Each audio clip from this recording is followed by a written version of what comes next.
시편 27편은 7절부터 시의 분위기가 달라집니다.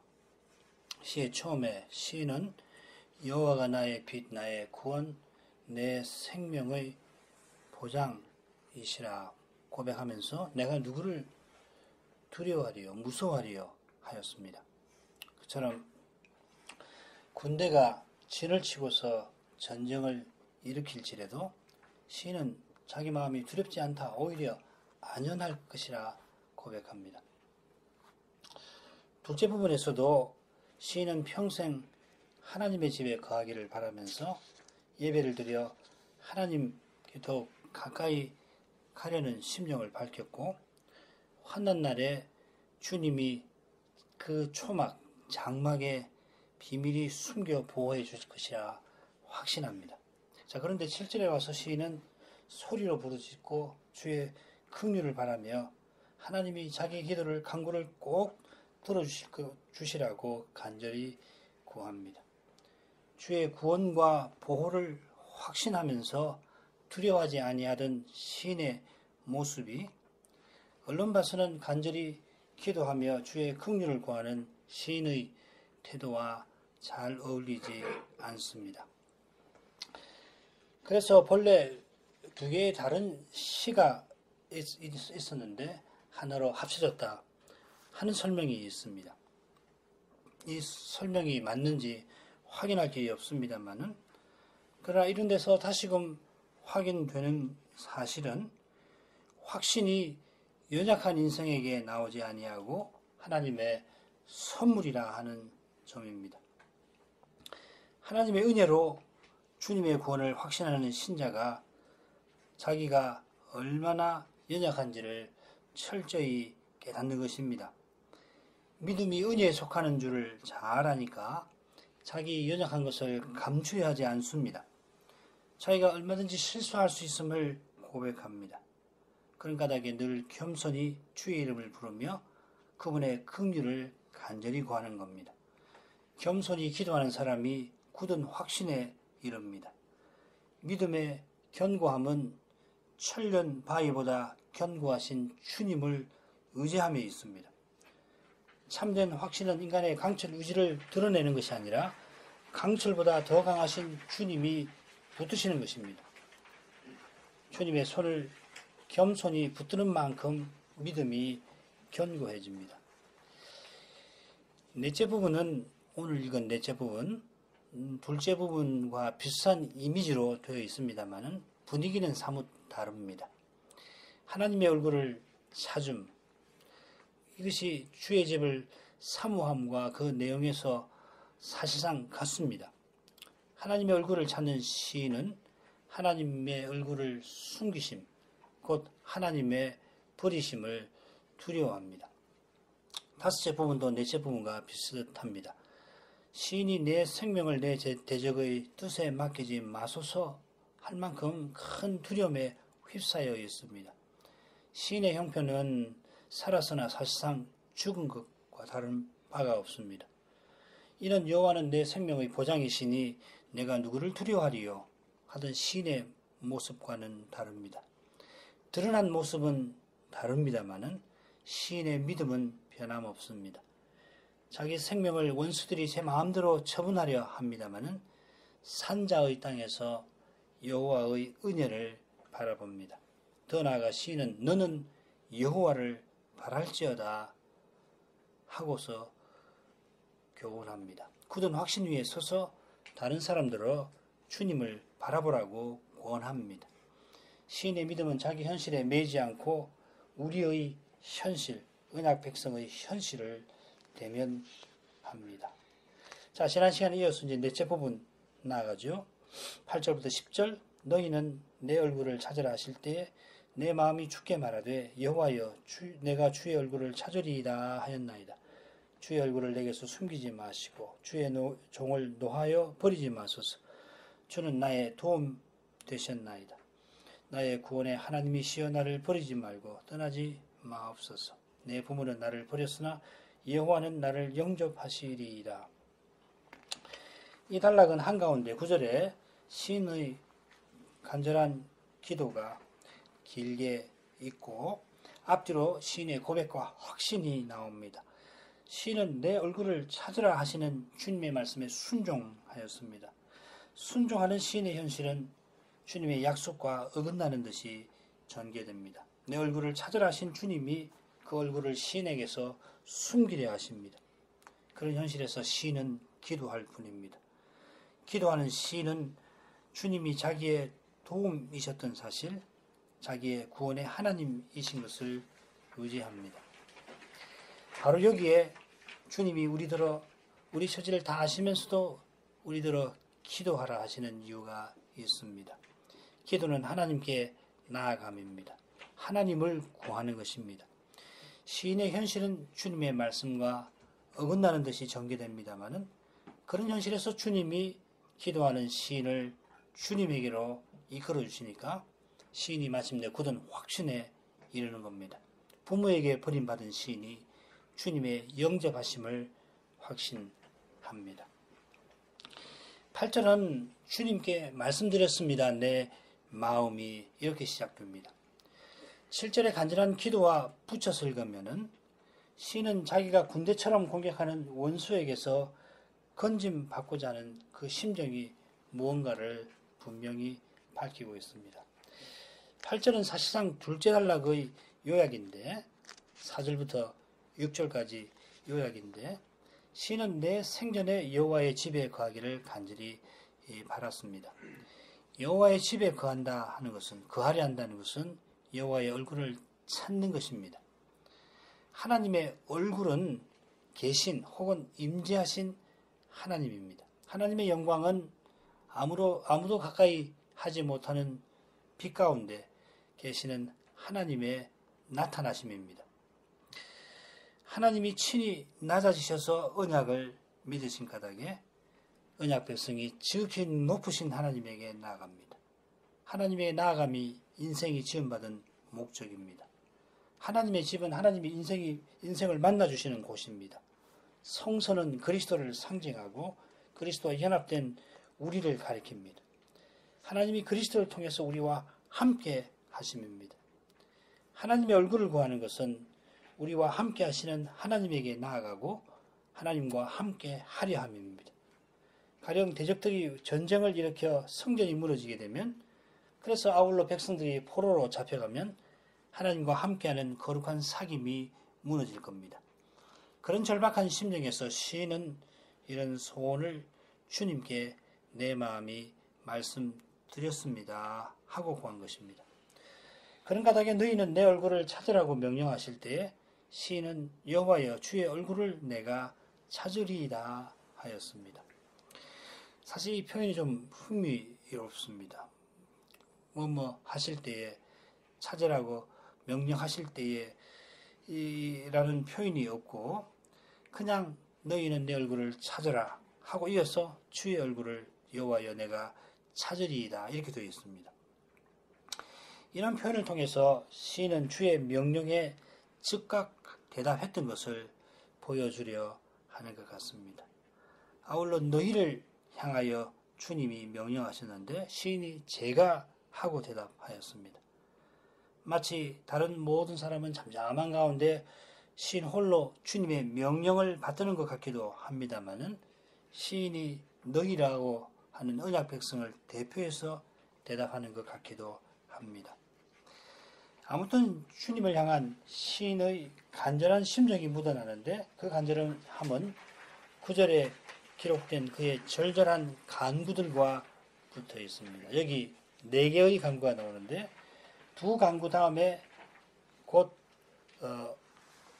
그러니까 이 간구들 사이에 두 번의 간구가 나오고 또 두 번의 간구가 나오는데 그 사이에 주는 나의 도움이 되셨나이다 하는 고백이 나옵니다. 그처럼 9절은 한글 개역 성경과 달리 마지막에 나의 구원의 하나님이시여 이렇게 끝납니다.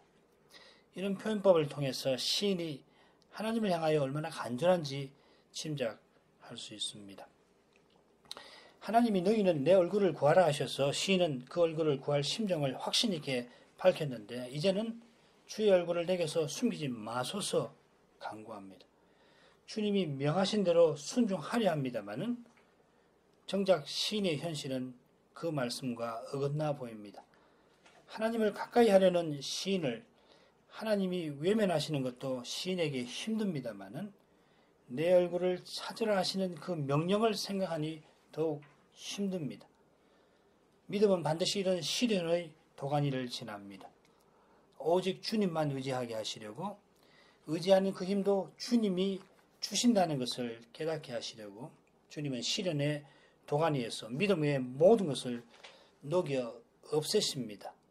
믿음마저도 녹여서 은혜만 남게 하려 하십니다. 고결한 순종을 고백한 시인에게서 내가 구하리이다 하는 그 고백에서 사람이 무엇을 이루리라고 하는 착각을 조금도 한 톨도 품지 못하게 만드십니다. 내가 주님의 얼굴을 구할지라도 주님이 얼굴을 숨기시면 그만입니다. 내가 간절히 구했으니 심지어 명령을 받들어 순종했으니 주님이 반드시 주셔야 하는가 하면 그거 아닙니다. 그런 자격의식이, 내가 하나님께 받을 자격이 있다고 하는 의식이 인생을 교만하게 만들고 불행하게 하는 까닭에 시인을 사랑하시는 주님은 그를 철저히 겸손하게 만드십니다. 그런데 겸손하게 만드시는 그 과정에서 거기서 시인이 바라던 주의 얼굴은 이미 드러납니다. 주의 얼굴을 내게서 숨기지 마소서 간구하는 시인의 그 간절한 그 마음에 이미 사랑의 주님이 함께 하셨습니다. 우리 인생은 연약해서 어려운 현실에 매여 괴로움과 슬픔을 피할 수가 없습니다마는 괴로워하는 마음으로 간절히 구하는 그 기도가 이미 주님이 그 얼굴을 비추신 결과입니다. 괴로워하면서 드리는 기도가 마치 영영 듣지 않으실 것 같은, 그래서 괴로워하며 드리는 그 기도가 이미 주님 앞에 나아갑니다. 그 괴로운 심정이 오직 주님만이 들으신다는 것을 고백하고 있습니다. 들으시는 주님만 의지합니다. 그때 주님이 응답하십니다. 그때 우리가 주님을 기뻐합니다. 주의 얼굴을 숨기심은 노하여 버리심과 붙어 있습니다. 특별히 시인은 자기를 주의 종이라고 부르면서 주의 노하심을 두려워합니다. 시인이 주의 사명을 힘써 이루며 살았습니다마는 주님의 진노를 받을 처지에 놓였습니다. 이 사실은 주는 나의 도움이 되셨나이다 하는 고백에도 암시되어 있습니다. 주님이 도움 되셨다 하는 고백, 이 고백은 주님께서 시인을 종으로 불러서 친히 사명을 맡기고 그 사명을 이루며 살게 하셨음을 가리킵니다. 지금 시인이 말하는 이 도움은 환난 중에 만날 큰 도움이라든지 주의 날개 그늘 아래 피하게 하시는 도움, 즉 하나님의 구원과 비슷합니다. 그런 까닭에 도움 되어 주신다는 것은 멀리하지 아니함과 함께 나오기도 합니다. 주님이 함께 하셔서 시인이 주님의 종으로 맡은 사명을 이루며 살았습니다마는 지금은 오히려 주님의 진노를 당할 수도 있는 처지입니다. 지금 시인의 형편이 어떤 것인가 단정하기는 물론 어렵습니다. 어쩌면은 이 시인은 25, 26편의 시인처럼 언약 백성이 큰 죄로 전쟁에서 패망하게 되는 그러한 처지에 놓였는지도 모르겠습니다. 시인이야 하나님의 종답게 살았습니다마는 백성과 함께 하나님의 진노를 받을 처지에 있는 것도 같습니다. 이런 처지에서 나를 버리지 마옵소서, 떠나지 마옵소서 하는 시인의 간구는 다시 주님을 예배하며 함께 주님을 섬기려 하는 간절한 소원을 잘 보여줍니다. 포로 잡혀 갔더라도 거기에 하나님이 함께 하십니다. 에스겔 1장의 환상이 그것입니다. 하나님께서 영광 구름 가운데에서 이 불의 전차를 이끌고 거발 강가로 오십니다. 거기 함께 해주시기 위함입니다. 그러나 예루살렘으로 난 창문으로 날마다 기도하던 다니엘과 같이 절기마다 모든 백성이 다 모여서 하나님을 성전에서 예배할 심정은 더욱 간절해지는 것입니다. 이런 간절한 심정을 우리 주님이 외면하실 리가 없습니다. 이런 간절한 심정이 우리에게 있다는 것은 실은 하나님이 우리를 향하여 그 사랑을 드러내고 계시는 까닭입니다. 한낱 이런 인생이 이런 간절한 심정을 품는다면 우리 주님은 어떠하시겠습니까? 우리가 함께 하나님을 예배하며 섬기기를 간절히 바라는데 주님의 심정이야 하루가 천년처럼 여겨지실 것입니다. 그 거룩한 심정이 타락한 우리 안에 간절한 심정을 불러일으키십니다. 참된 기도는 이미 하나님의 선물입니다. 기도할 마음만 아니라 기도할 자격은 오직 그리스도의 은혜로 주신 것입니다. 그렇다면 한 마음으로 기도하는 이것이 얼마나 복됩니까? 기도하면서 함께 괴로워하는 것이 얼마나 감사한 것입니까? 심히 괴롭지만은 주님을 기다리는 거기에 기쁨의 응답이 약속되어 있습니다. 과연 주님이 자기를 버리고 자기를 떠나실까 두려워하면서도 시인은 나의 구원에 하나님하고 불렀는데 주님이 이미 함께 하시며 붙드시는 증거일 것입니다. 시인은 주님이 나의 도움이 되셨다 하고 이제도 나의 구원이시라고 고백합니다. 시인은 과거에 도우셨으니 따라서 이제도 구원하실 것이라고 추론하는 게 아닙니다. 이런 추론은 두려운 현실 앞에 서면 실로 무력합니다. 아무런 도움이 되지 않습니다. 그처럼 주님이 도우셨다는 그 기억이 오히려 그 경험이 우리의 그 경험이 오히려 두려운 현실을 더욱 두렵게 만들 수도 있습니다. 참된 고백은 오직 주님이 말씀으로 찾아오신 결과입니다. 주님이 우리를 부르시니 우리가 주님을 부릅니다. 기도는 그저 종교활동 아닙니다. 우리의 삶입니다. 우리의 삶은 부르시는 주님을 부르는 것입니다. 주님을 부르는 것, 주님을 기다리는 것이 우리의 삶입니다. 우리는 주님을 향하여 살아갑니다.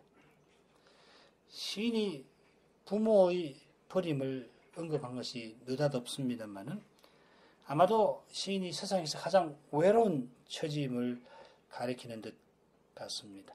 부모가 세상에서 가장 가까운 이인데다가 가장 나를 버리지 아니하는 이인데 과연 그렇지요?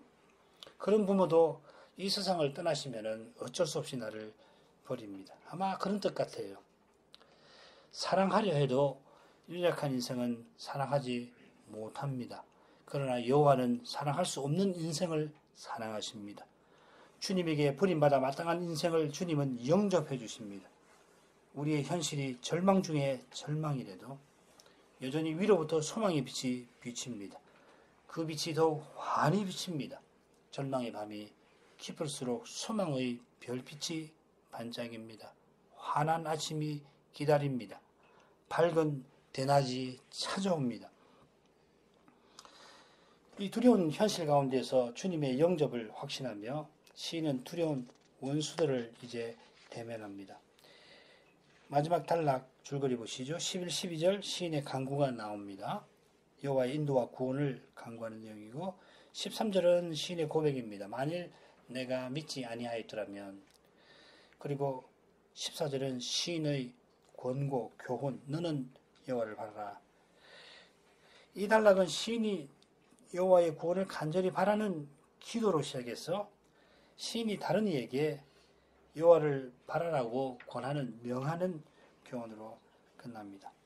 여호와께서 주의 길을 가르쳐 주십시오. 구하는 시인이 다른 이에게 믿음의 길을 가르칩니다. 8절에 너희는 내 얼굴을 구하라 여호와께서 명령하셨는데 주의 얼굴을 구하리라 고백하던 시인이 너는 여호와를 바라라 하고 명령합니다. 13절은 가운데 나오는 13절은 번역하기가 참 어렵습니다. 번역은 조금 살피기로 하고 요지만 말씀드리죠. 시인이 원수의 공격 앞에서 자기의 믿음을 밝힙니다.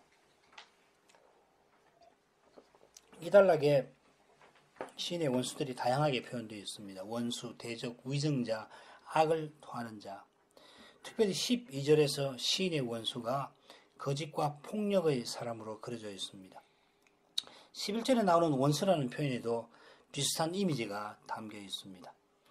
이런 내용은 첫째 단락에서 시인이 하나님을 빛과 생명의 보장이라 나의 권이라고 했는데 앞뒤로 빛이시다. 내 생명의 보장이라고 고백하는 것과 붙어 있습니다. 같은 내용이 11절의 길이나 14절에 강하고 담대하라는 명령에도 암시되어 있습니다. 자, 첫째 법은 여호와여 주의 길로 나를 가르치시고 내 원수를 인하여 평탄한 길로 인도하소서. 내 생명을 내 대적의 뜻에 맡기지 마소서. 위정자와 악을 토하는 자가 일어나 나를 치려 함이니이다. 시인은 주의 인도를 구하는데 구하는 이유는 내 원수를 인하여 이 표현에 담겨 있습니다. 11절 중간에 내 원수를 인하여 했는데 원문에는 이게 11절 끝에 나옵니다. 끝에 나오고 그러니까 앞에 주의 길로 나를 가르치소서 하고부터 붙여서 읽을 수가 있습니다. 두 가지 다 평탄한 길로 인도해 주십시오에 붙일 수도 있고 앞에도 붙일 수 있습니다. 여기 원수라고 번역된 말은 사자가 은밀히 숨어서 먹잇감을 기다리는 그런 이미지를 갖고 있습니다. 몰래 숨어 기다린다. 그 동사에서 나온 말입니다. 이 이미지에 비춰볼 때 평탄한 길을 구하는 시인의 절박한 심정을 우리가 엿볼 수가 있습니다. 시인이 지금 원수가 숨어서 자기 목숨을 노리고 있는 그런 두려운 현실에서 그 두려움을 조금이라도 벗어났으면 그런 심정을 밝히는 듯 합니다. 그렇게 두려운 현실이지만은 시인은 주의 길을 구합니다. 그저 살 길을 구하는 게 아니라 혹 죽을지라도 주의 길을 구합니다. 원수가 숨어 노리는 그곳으로 주의 길이 향할지라도 시인은 그 길로 가려 합니다. 이것이 기도의 정점이고 믿음의 정점입니다. 십자가를 앞두신 주님이 우리를 위하여 이 기도를 들으신 것을 기억할 것입니다. 내 뜻대로 마옵시고 아버지의 뜻대로 하옵소서. 부활하신 주님 안에서 우리를 위하여 기도하시는 주님 안에 우리의 믿음이 있습니다. 참된 믿음은 주의 길을 구합니다. 주의 길을 구하는 거기에 참된 믿음이 있습니다. 참된 믿음은 그리스도를 위하여 자기 목숨을 잃고 그 그리스도를 살아내는 것입니다. 바로 여기에 주의 길이 있습니다. 부활하신 주님은 우리가 십자가에 달리신 그리스도를 살아내기를 기도하십니다. 그런 까닭에 시인은 대적의 뜻, 욕심에 자기 생명을 맡기지 마옵소서 하고 구합니다. 자기 생명은 오직 주님의 뜻을 위하여 있습니다. 그저 비참하게 죽지 않으려 하는 게 아니라 원수의 뜻에 악용당하는, 이용당하는 비참한 죽음을 피하고자 합니다. 비참하게 죽을지라도 주님의 뜻을 이룬다면 실로 영광입니다. 그처럼 주님의 뜻을 이루려고 어려움을 겪는 것은 실로 즐거운 것입니다. 장차 영원히 즐거운 그곳에 이를 때에 지금 겪는 모든 어려움이 참된 즐거움으로 변해 있을 것입니다. 지금 겪는 모든 슬픔도 순수한 기쁨으로 바뀌어 있을 겁니다. 그 기쁨이 이미 주를 위하여 슬퍼하는 우리 마음에 찾아듭니다. 주님이 그 마음을 벌써 헤아려 주십니다. 그래서 우리 마음에 순수한 눈물이 흘러내렸던 것입니다.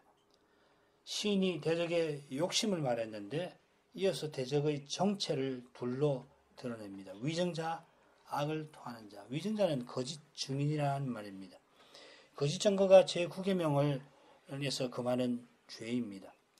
악을 토하는 자는 강포를 뿜어내는 자라 하는 뜻입니다. 거짓을 말하는 자들, 이 시인을 대적하여 일어나서 폭력을 내뿜습니다. 이미지가 매우 강렬하죠. 이것이 사람의 꾀와 사람의 힘을 의지하는 사람들의 특징입니다. 사람의 꾀는 말씀마저 이용하는 거짓이고 사람의 힘은 사람의 뜻을 이루려 하는 까닭에 자연히 폭력의 모습을 드러냅니다. 자기의 뜻을 따르도록 강요하고 우리 부모들도 그러죠.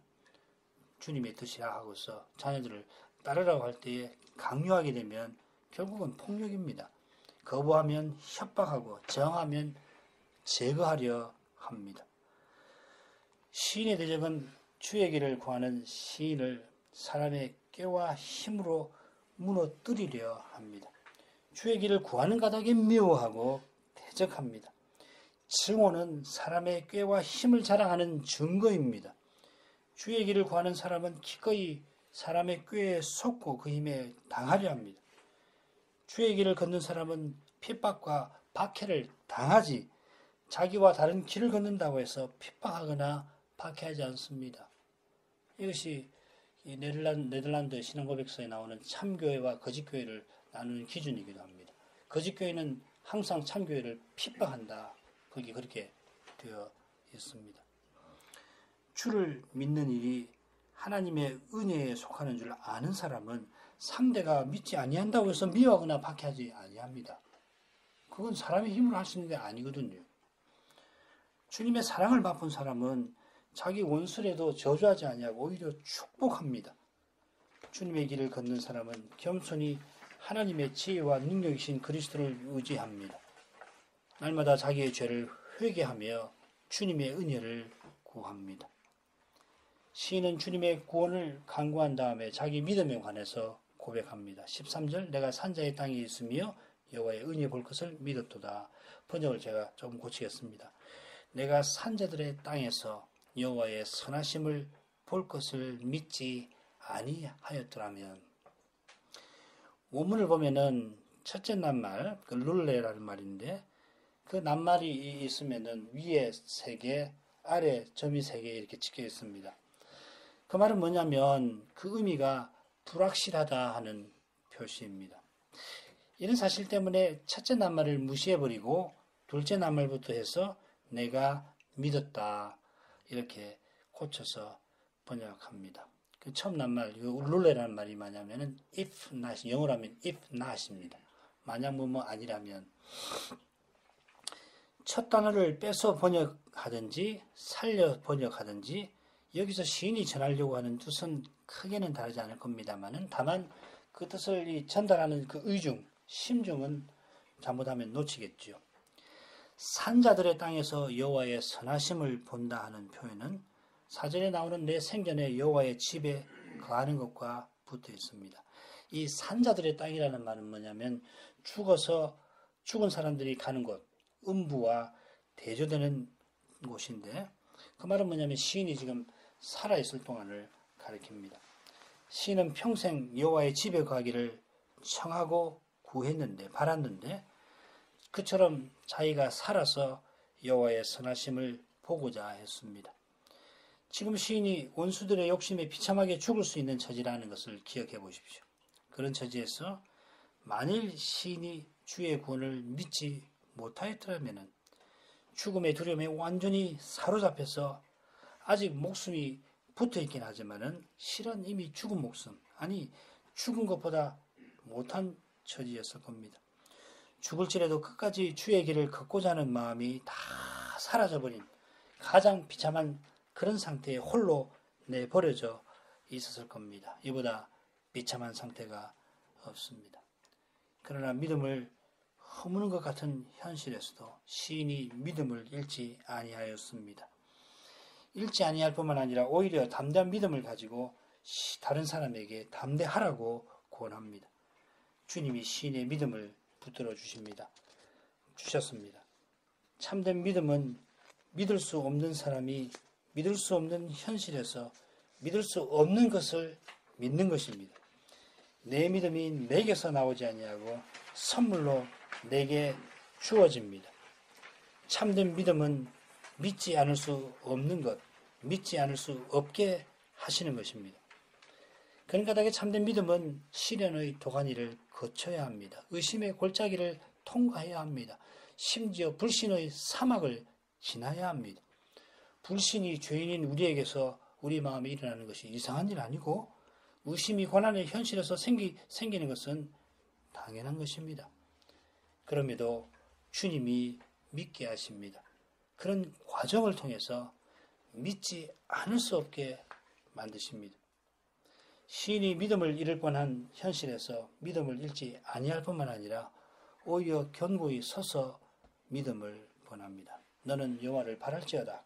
강하고 담대하며 여호와를 바랄지어다. 강하고 담대하라. 이 명령 앞뒤로 여호와를 바라라 하는 명령이 똑같이 나옵니다. 여기 강하고 담대하라 익숙하게 들리시지요. 그러나 이 유서 깊은 겁니다. 모세가 여호수아에게, 다윗이 솔로몬에게 이 명령을 베풀면서 자기가 맡은 사명을 이어줍니다. 그 외에는 가령 시편 31편 마지막에 모든 성도들을 향하여 너희는 강하고 담대하라 하는데, 거기 성도를 뭐라고 그랬냐면 여호와를 바라는 너희여 이렇게 표현합니다. 여기서는 복수로 쓰인 점이 특이하죠. 강하고 담대하라는 그 내용을 생각하기 전에 먼저 이 명령의 성격을 함께 살펴보자 합니다. 시인이 명령하는 너는 누구일까요? 학자들은 대개 세 경우를 놓고 해석하는데, 가령 제사장 같은 인물이 시인에게, 그리고 시인이 자신에게, 시인이 다른 사람에게, 다른 사명자에게 강하고 담대하라고 명령했다 하는 겁니다. 어떤 경우인지 단정하기가 어렵습니다만은 지금 시인이 그리스도의 영의 감화를 받아서 성경을 기록한 인물로서 그리스도의 심정을 품고 이런 명령을 합니다. 시편 25편 26편의 시인이 이스라엘의 구속을 간구하였고, 회중에서 교인들의 그 백성들의 모임에서 찬송하기를 소원한 것처럼 구약의 직분자는 그리스도의 심정으로 그 사명을 이루었습니다. 이런 심정에서 시인은 다른 직분자도 같은 심정을 품기를 바랐을 거고, 나아가 모든 백성도 똑같은 심정으로 살기를 소원하였습니다.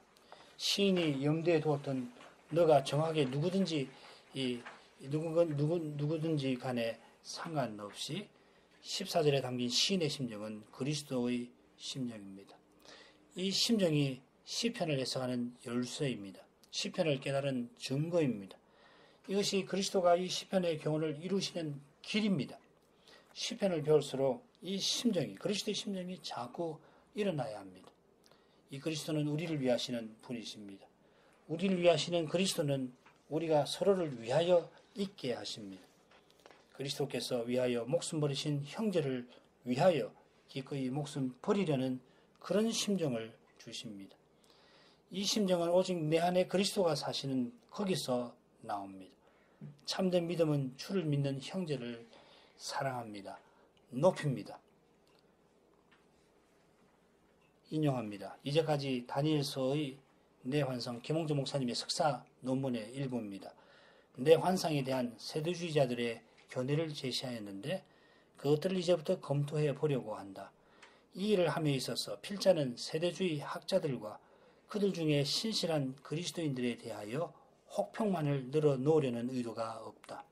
그러한 것은 필자의 의도와 정면으로 배치된다.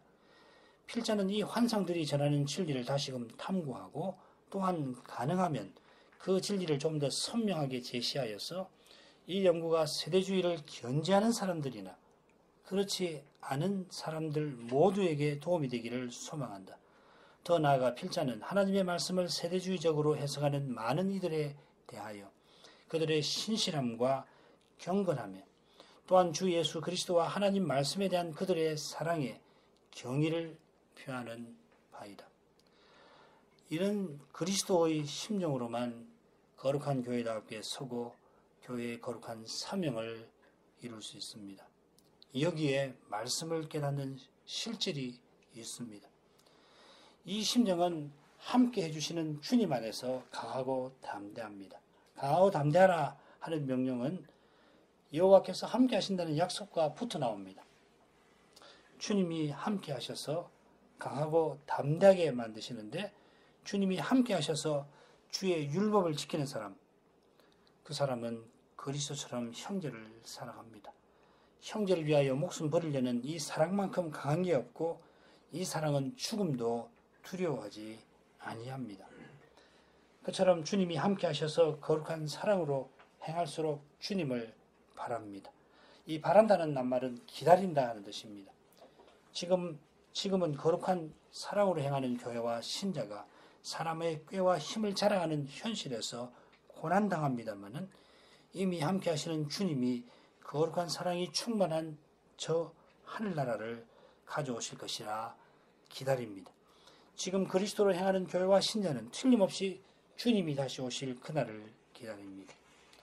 그처럼 주님이 다시 오심을 기다리는 신자는 지금도 모든 일에 주님의 인도를 기다립니다. 사람의 눈앞에 펼쳐지는 현실은 답답하기 그지없습니다마는 답답한 마음에 뭘 이뤄보려고 하지 않고 겸손히 주님의 말씀을 기다립니다. 무엇을 하려는 그 마음이 아무리 선한 뜻일지라도 그것은 주님의 뜻에 방해될 뿐입니다. 고결한 믿음도 그 자체로는 주님의 뜻에 방해가 된다면 사람이 무엇을 해보려고 하는 태도는 더욱 그러합니다. 그처럼 주의 일을 하는 사람은 자기도 자기를 판단치 아니합니다. 모든 판단은 주님의 몫이고 내 몫은 겸손히 맡은 일에 충성할 뿐입니다. 겸손히 충성하는 종을 주님이 얼마나 사랑하시겠습니까? 기도하십시다. 거룩하신 하나님, 시인이 견고한 믿음으로 누구도 두려워하지 아니하였고 평생 주님의 집에 거하기를 바랐습니다마는 믿음을 허물어 버릴 것 같은 어려운 현실에서 간절히 주의 구원을 구하였습니다. 신의 간절한 마음이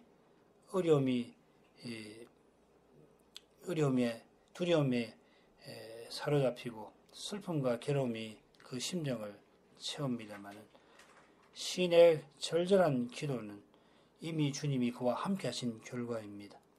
주님이 시인을 향한 사랑에서 내가 주의 얼굴을 찾으리이다 하는 그 고백을 받아주시면서도 그 고백이 더욱 순수하게 만들려고 그를 낮추신 줄 믿습니다.